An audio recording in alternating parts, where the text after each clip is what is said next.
अस्सलामुअलैकुम। आज की वीडियो है NFT पर। NFT पर इसलिए क्योंकि लास्ट वीडियो में मुझे फीडबैक मिला था कि मेटावर्स पे मज़ीद बात की जाए। तो जब भी मेटावर्स पर बात की जाएगी NFT पर बात उसके साथ एसोसिएट हो जाती है और वो बात करनी पड़ती है। तो NFT यानी कि नॉन फंजिबल टोकन पर बात करने से पहले फंजिबल एसेट्स को समझना ज़रूरी है कि वो क्या चीज़ है, और फिर इसी तरीके से फिर NFT पर बात करते हैं। तो फंजिबल एसेट इकोनॉमिक्स में उस चीज़ को कहते हैं जो कि किसी दूसरी चीज़ से चेंज किया जाए तो उसकी वर्थ ख़त्म ना हो। जैसा कि करेंसी नोट को अगर चेंज किया जाए 1000 रुपये के नोट को 500-500 के दो नोट्स के साथ, तो वो अपनी वर्थ मेंटेन रखेगा। या फिर कमोडिटीज़ में जब इन्वेस्टमेंट की जाए या फिर स्टॉक के अंदर इन्वेस्टमेंट की जाए, तो ये चीज़ें फंजिबल एसेट्स कहलाती हैं। अब बात करते हैं नॉन फंजिबल टोकन की। उससे पहले बात करेंगे नॉन फंजिबल एसेट्स की। नॉन फंजिबल एसेट्स वो एसेट्स होते हैं जो कि इटसेल्फ यूनिक हैं, लाइक बकिंगम पैलेस या कोहिनूर का वो हीरा जो कि बरतानिया में इस टाइम म्यूज़ियम में सजाया गया है, वो अपने अंदर एक अलग शनाख्त रखता है और वो एक ही है। तो ये चीज़ हो गई फंजिबल एसेट। अब नॉन फंजिबल टोकन यानी मेटावर्स से इसका क्या ताल्लुक है?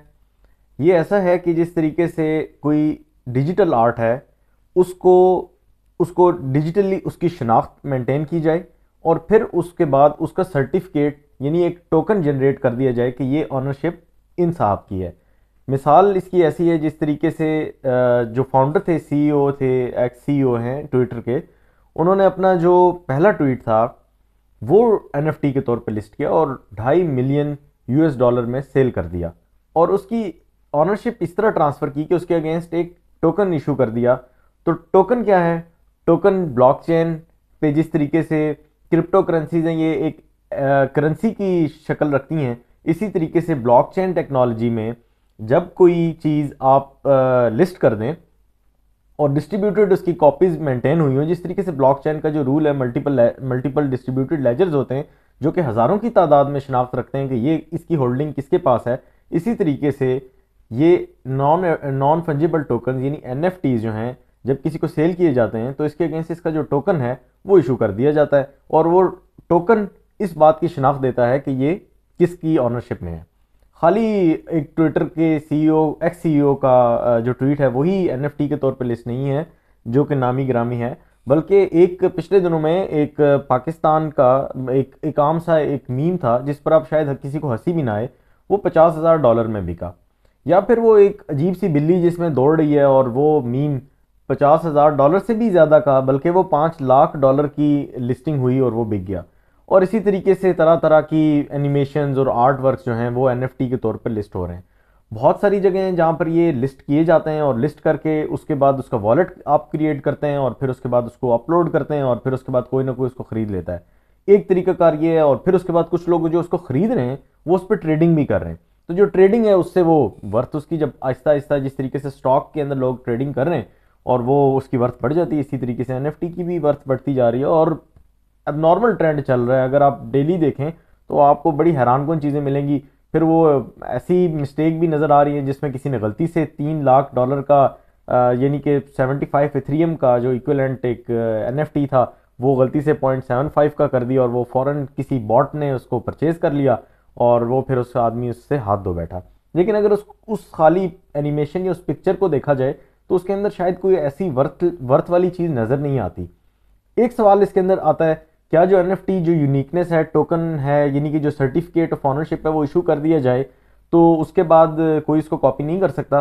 तो इसका जवाब है कि ये कॉपी कर सकते हैं, बस सर्टिफिकेट ऑफ ऑनरशिप उस आदमी का रहेगा और वो उसको लिस्ट करके इथेरियम में ही सेल कर सकता है।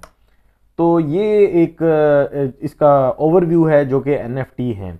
अब NFTs कौन कौन बना रहे हैं? खाली जो मैंने नाम लिए इन लोगों के NFTs नहीं है, बल्कि बड़ी स्पोर्ट्स कंपनी एडिडास जो है वो प्रॉपर NFTs क्रिएट कर रही है और उसके NFT लिस्ट हुए हैं।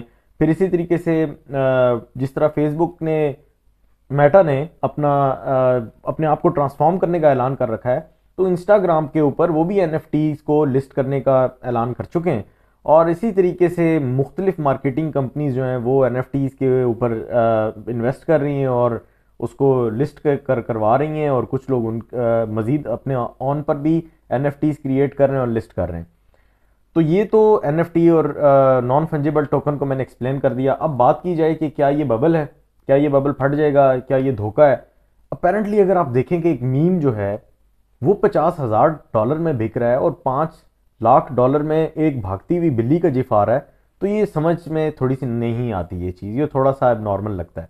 लेकिन अगर मैं कहूँ कि आपकी प्रॉपर्टी के पेपर जो हैं वो अगर डिजिटली प्रोसेस कर दिए जाएं और उनके अंदर यूनिकनेस, क्योंकि वो आपका नाम होगा, उसकी डिजिटल कॉपी और आपको टोकन इशू कर दिया जाए, तो वर्ल्ड वाइड आपकी प्रॉपर्टी रिकॉग्नाइज होगी। या फिर आपकी यूनिवर्सिटी की इशू की हुई डिग्री, तो आपकी डॉक्यूमेंटेशन के ऊपर तो ये बड़ा ज़बरदस्त तरीके से, अगर इसको डिसेंट्रलाइज मोड में आपकी ऑनरशिप का ऐलान किया जाए और जिसको किसी जगह पर से भी वैलिडेट करें, तो ये ब्लॉकचेन का बहुत अच्छा यूज़ केस हो सकता है जिसके अंदर NFT का प्रॉपर फिट आता है। लेकिन उन लोगों के लिए जो जो कि बिल्कुल चाह रहे हैं कि हम पैसे इसमें डालें और दस्ती अमीर हो जाएं, उनके लिए शायद मैं रिकमेंड इसलिए नहीं करूँगा क्योंकि मेरे सामने मनसा मूसा की मिसाल है, जो कि दुनिया के अमीर तरीन शख्स थे। उन्होंने फिजिकल टेंजिबल एसेट्स के अंदर इन्वेस्ट किया और आज तक उनको कोई पीछे नहीं छोड़ सका। क्योंकि जब आपके पास कुछ नहीं होगा, अगर आपके पास इंटरनेट नहीं है, तो आप अपनी इस दौलत को इस्तेमाल नहीं कर सकते। जबकि जो आपके टेंजिबल एसेट्स हैं वो आपके पास हर टाइम अवेलेबल होते हैं, आप उनको किसी टाइम पर भी यूटिलाइज कर सकते हैं और मतलब जो भी हालात आ जाएं उसके अंदर वो चीज़ जा सकती है। आखिरी बात जो है कि NFTs के साथ एक जो बड़ा मसला जुड़ा हुआ है वो है इन्वायरमेंटल इम्पैक्ट। क्योंकि ब्लॉकचेन टेक्नोलॉजी के अंदर कॉम्प्लेक्स मैथमेटिकल प्रॉब्लम सॉल्व होता है और फिर उसके बाद एक उसके अगेंस्ट एक क्रिप्टो के करेंसीज जो हैं उनके अंदर उनके वर्चुअल करेंसी जनरेट होती है। तो उसके उसके अंदर बहुत ज़्यादा एनर्जी यूटिलाइज हो रही है, बहुत ज़्यादा कार्बन इमिशन हो रही है। जिस तरह से क्लाइमेट चेंज की तरफ हम जा रहे हैं, और जिस तरह क्लाइमेट चेंज की तरफ जो कि एम कर रहे हैं बहुत सारे वर्ल्ड लीडर्स, और उसके अंदर बड़े बड़े ऐलानात कर चुके हैं कि कार्बन इमिशन को हमने किसी तरीके से कम करना है। उनको देखते हुए जितनी एनर्जी ये क्रिप्टो करेंसीज यूज़ कर रही हैं और जितनी एनर्जी ये NFTs यूटिलाइज करेंगे, ये एक सवालिया निशान है। तो ये एक छोटा सा ओवरव्यू था।